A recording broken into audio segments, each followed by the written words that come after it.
Why, hello. If it isn't the triumphant traveler. And why might you be visiting the shrine? A sign of piety, perhaps? You literally told us to come meet you here! I was just joking. I've been waiting for you. Seems like someone's in a pretty good mood. Mm-hmm. Catching up with an old friend I hadn't seen in years was truly delightful. By the way, I heard that you had a duel before the throne, with a Fatui Harbinger no less. Courageous and astute. I must say, I am most impressed. Defeating Signora head-on in a duel means that your strength exceeds my expectations. Still, you did end up victorious. I gather congratulations are in order. Sure feels good to finally thwart the Fatui plan for once. They caused plenty of trouble along the way, but at the very least, they didn't get their hands on another Gnosis. Wait a second. Did you say Gnosis? As in, the little thing that looks something like a chess piece? Yep, that's the one. You've seen one too? Gnosis belong to the Seven. They're what keep them connected to Celestia. Oh. What's wrong? I handed that over. You did what now? Well, how else was I supposed to save your skin from the Balladeer exactly? The Balladeer is number 6 of the Fatui Harbingers. In terms of strength, he is superior to Signora. I'm not the kind of person who risks life and limb for any old reason. You did...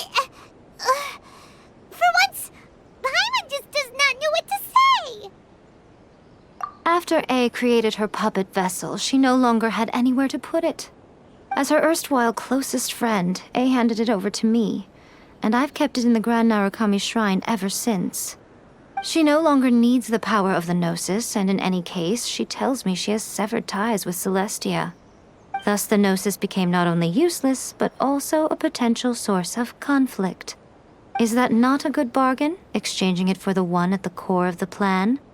Judging by the results, at least, I dare say I struck a good deal.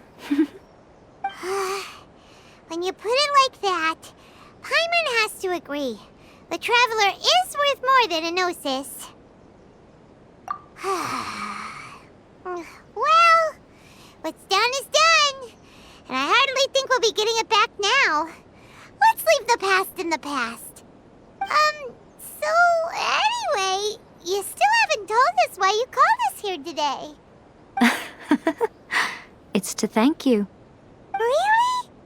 You intend to travel all over Teyvat, and the time has come for the Inazuma leg of your trip to come to an end, has it not? As a mark of my gratitude, I will answer any questions you may have about the road ahead or the events of the past. What would you like to know about? That puppet was built with technology that has been lost to time. Perhaps she, as a god, is the only one privy to the knowledge of its origins. Still, there is one other thing on this topic that I suspect you may be curious to know. Before A began modifying her own godly form, she took it upon herself to create a prototype puppet. So, you mean there are 3 Raiden Shoguns? No. The prototype was merely a proof of concept. Its appearance and intellect were not based on A. It was a test. The original plan was for A to simply discard it. But perhaps A thought this to be too cruel, because in the end she chose only to seal the power within it. Later, this puppet wandered Inazuma as an ordinary human male with his own consciousness, until the Fatui took an interest in him. Ugh, not the Fatui!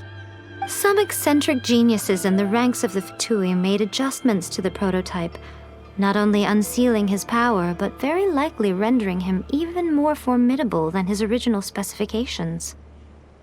The object of divine creation is now the one who has taken possession of the Gnosis, and the prototype puppet is now known as the Balladeer.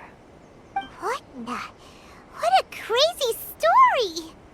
It is, isn't it? Who can say whether it's coincidence or destiny? I'm surprised an outlander like you is aware that there was once a change of Electro Archon. Few citizens of Inazuma are aware of this.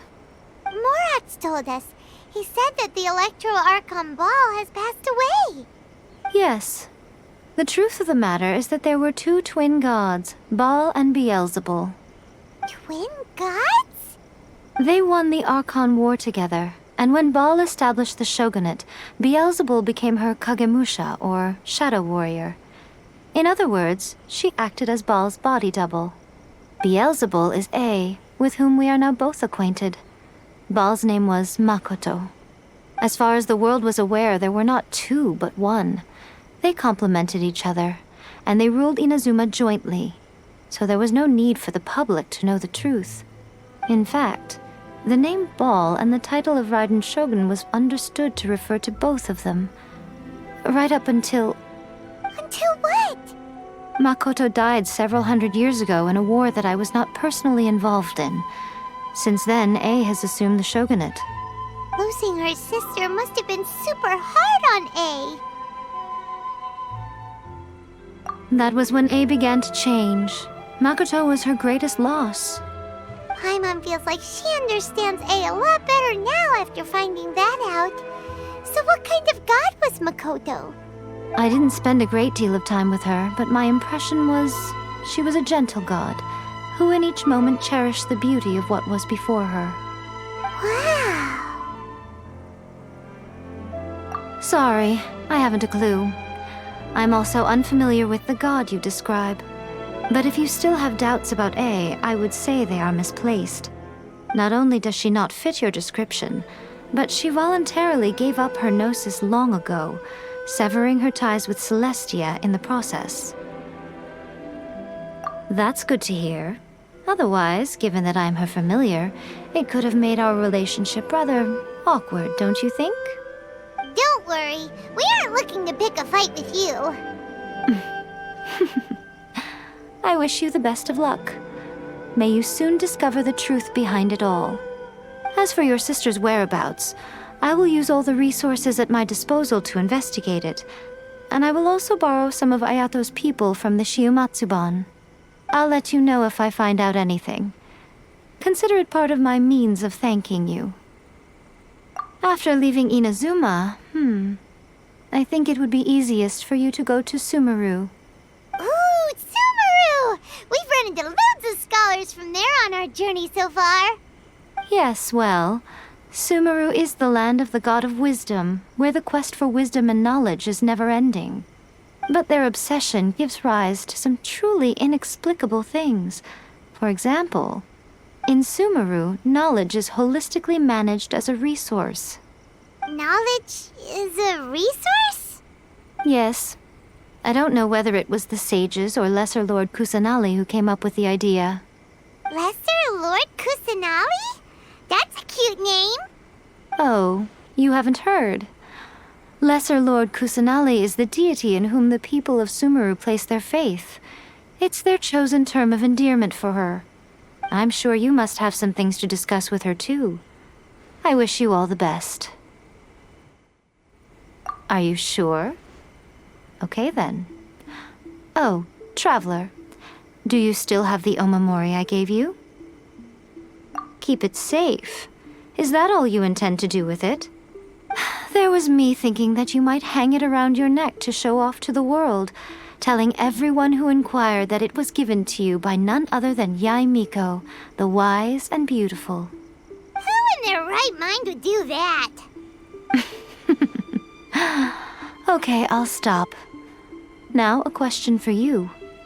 Traveler, what is your ambition? I see. But that is merely a small goal, based on what preoccupies you here and now. Your ambition should be something that transcends the world below and the starry sky above. Something that shines in unison with fate itself.